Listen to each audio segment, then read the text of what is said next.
अतीकुर रहमान साहब, लेकिन मेरा मन में सवाल यह आता, आपने कहा कि देखिए ये बॉर्डर पार से आई सोच थी। जब मैं उमेश कोले की घटना को कवर कर रहा था तो पता लगा कि उसके 7 व्यक्ति जो उससे पैसे लिए था, जिसने उसकी बहन की शादी करवाई, उसके सारे खर्चे उठवाए, उसने उसे कत्ल करवा दिया। कन्हैया लाल की दुकान में जो पहुंचे थे वो कपड़ा सिलवाने के लिए पहुंचे थे। ये जो घटनाएं निकलकर सामने आ रही है, बॉर्डर पार वाले नहीं तो हमारे लोग हैं। अब इनके अंदर जो सोच आई होगी वो भी लाजिम बात है हमारे यहां से। अजमेर दरगाह में चिश्तियों का जिक्र हुआ, कितने नाम आए निकल कर आए, सलमान से लेकर 4-5 आए जो अपना घर बार कुर्बान करने को तैयार थे। ये तो वो लोग हैं जिनको हमने सम्मान दिया है। वहां दरगाह में तो हजारों हिंदू जाते हैं, लाखों हिंदू जाते हैं सालों साल। लेकिन अगर वही लोग इस तरह की बातों को बढ़ावा दे रहे और अजमेर में रैलियां निकालते हैं कि सरतन से जुदा, तो फिर ये बॉर्डर पार कैसे सर? और फिर इस पर आप तीखी टिप्पणी क्यों नहीं कर रहे? ये मेरे मन में सवाल है। सुबारकर जी, और किस जबान में आपको तीखी टिप्पणी चाहिए?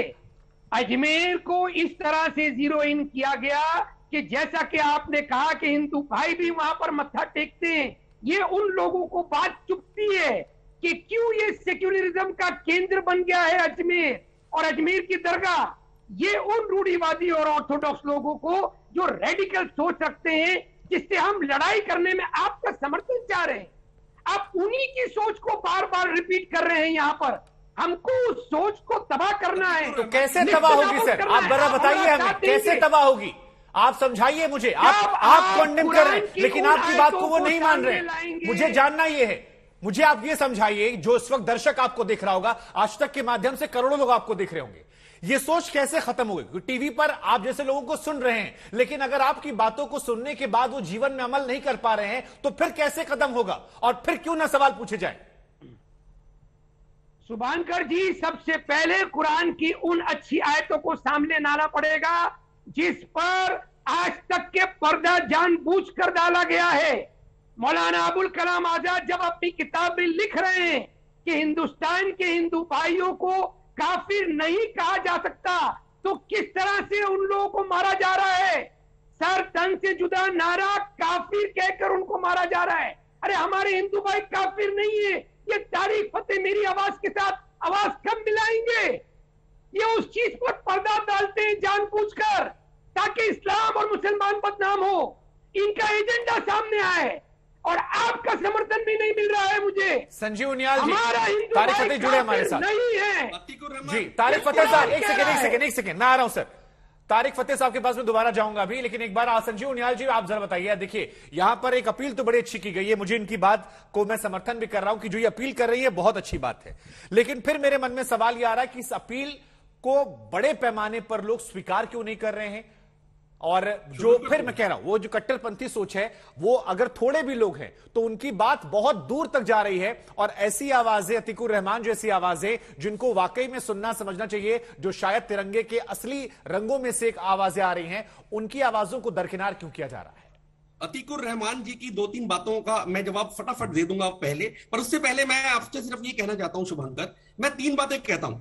अगर इस तरह से साबोटेज करेंगे, इस तरह से जो 2 लोगों को सर तन से जुदा किया, 11 साल 12 साल की मित्रता को आपने 1 मिनट दरकिनारे करके उनकी जो है गर्दन कलम कर दी 1 मिनट में, तो ये विश्वास आपस का जिस दिन इस कम्युनिटी से, हिंदुस्तान में से 130 करोड़ लोगों के मन में से उठ जाएगा, उस दिन बहुत खतरनाक और भयावह स्थिति हो जाने वाली है रोडों पर। तो इसके लिए भी हम सबको समझना चाहिए। दूसरी बात, अतीकुर रहमान से मैं 3 बातें कहता हूं। अतीकुर रहमान जी की सोच अगर आप देखें बड़ी बारीकी से, करोड़ों दर्शक आज तक के माध्यम से शुभांकर कार्यक्रम देख रहे हैं, तो अतीकुर रहमान एक बात पर स्टिक करते हैं, कंडेम करना चाहिए, तो you have to lead from the front, पर साथ में तारिक फतेह को भी जो है कंडेम करते हैं। वो आप देखिए, तारिक फतेह जो बेबाक बोलते हैं और कहते हैं कि यस, ये जो जुम्मे के दिन क्या करवाया जाता है, लाखों लोगों को, 20,000 लड़कियों को उठवाने का जो काम किया था, वो सारी बातें जब तय खोलते हैं तो उसका लगातार अपोज करते हैं अतीकुर रहमान। इसका मतलब ही सेलिंग इन 2 बोट्स। ठीक है, यहाँ पर मैं आसिफ साहब आऊंगा, बाकी मेहमानों पर जाऊंगा। एक बार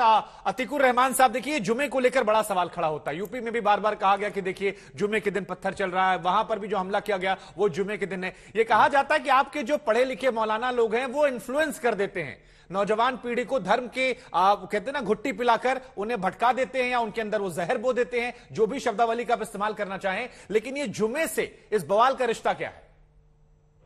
मैंने पहले भी तारिक साहब को इस बात से कहा है और आज भी संजीव उनियाल साहब को कह रहा हूं, आप एक मौलाना और एक मस्जिद का हवाला मुझे दीजिए, मैं आपके साथ चल के उनके खिलाफ एफआईआर कराऊंगा, मेरे नाम पर एफआईआर कराऊंगा उनके अगेंस्ट में, और वो जेल की सलाखों के पीछे होंगे। किसी मस्जिद से ऐसा कोई नारा नहीं जाता है। तारिक फतेह साहब हिस्ट्री में चले जाते हैं, करबला चले जाते हैं, 1400 साल पीछे चले जाते हैं। अरे आज का 21st सेंचुरी का हिंदू मुसलमान इस चीज को पसंद नहीं शुक्रवार करता वाला है। क्या है सर? आज हमारा तारिक फतेह साहब अभी आएंगे, उनसे सवाल, उनकी बात आपकी सुनेंगे, लेकिन ये जुमे वाला सवाल जो इसका जवाब दे दीजिए, ये जुमे और बवाल का रिश्ता क्या है? क्योंकि यहां भी ये उठा सवाल, हमारे पैनल में भी उठ रहा है, यूपी सरकार भी कह रही थी, और न्यूयॉर्क में जो हमला हुआ है वो भी शुक्रवार के दिन हुआ है। ये क्यों ऐसा हो रहा है? अगर इन्फ्लुएंस नहीं कर रहे हैं वो लोग जो धर्म के झंडा बरदार हैं। अतिकुर साहब, उसके बाद में जवाब नहीं दे पाएंगे। शुभांकर जी, ये जुमे वाली बात सरासर गलत है। तारिक फतेह साहब जिस तरह का फोबिया फैलाने की कोशिश कर रहे हैं, मैं हाथ जोड़कर उनसे गुजारिश करूंगा आप ये ना करें। आप तारिक फतेह पर फोकस हो गए हैं। मैं तारिक फतेह को साइड रख रहा हूं, मैं तारिक फतेह को साइड कर रहा हूं। मैंने सवाल सीधा पूछा, पत्थरबाजी यूपी में हुई, जुमे के दिन हुई, कई और घटनाएं हुई, जुमे के दिन हुई, ये जो हुआ जुमे के दिन हुआ। अब घटनाओं की लिस्ट बहुत सारी है ना, मैं रटकर बैठा हूं, और आप चाहेंगे तो मंगा दूंगा। सवाल फिर ये, जुमे के दिन बवाल क्यों हो रहा है? क्योंकि ये हमला जुमे के दिन हुआ है, और इस बात को आधार, तारिक फतेह छोड़िए, उनके सवाल को मैं आपसे पूछ रहा हूं जी। व्यक्ति विशेष इंपॉर्टेंट नहीं को माइनस कर दीजिए, ऐसा नहीं होगा कहीं पर भी। सिर्फ पॉलिटिक्स अपना गेम खेल रहा है, कोई हिंदू मुसलमान आपस में नहीं लड़ना चाहता। नहीं सर, आप फिर देखिए, सलमान रश्दी की सियासत, सलमान रश्दी को लेकर ईरान में सियासत थी, न्यूयॉर्क में एक लड़का मारता है जिसकी उम्र भी उतनी नहीं जितनी किताब है। फिर आप देखिए, अब आप भी दाएं बाएं खेल रहे हैं, इसीलिए मैं कह रहा हूं, खुलकर जब कंडेम नहीं होता ना, सवाल शुरू होते हैं। प्रोफेसर आसिफ रमीज दौदी साहब, मैं आपके पास आऊंगा, और फिर इस सवाल को मैं दूसरे तरीके से फ्रेम करके आपके पास लाता हूं। ये सवाल जो मैंने पूछा जुमे वाला, हमने देखा कश्मीर में पत्थरबाजी होती है, ज्यादातर जुमे के दिन होती है, मस्जिदों से लोग निकलते हैं, पत्थर मारते हैं, यूपी में हुआ।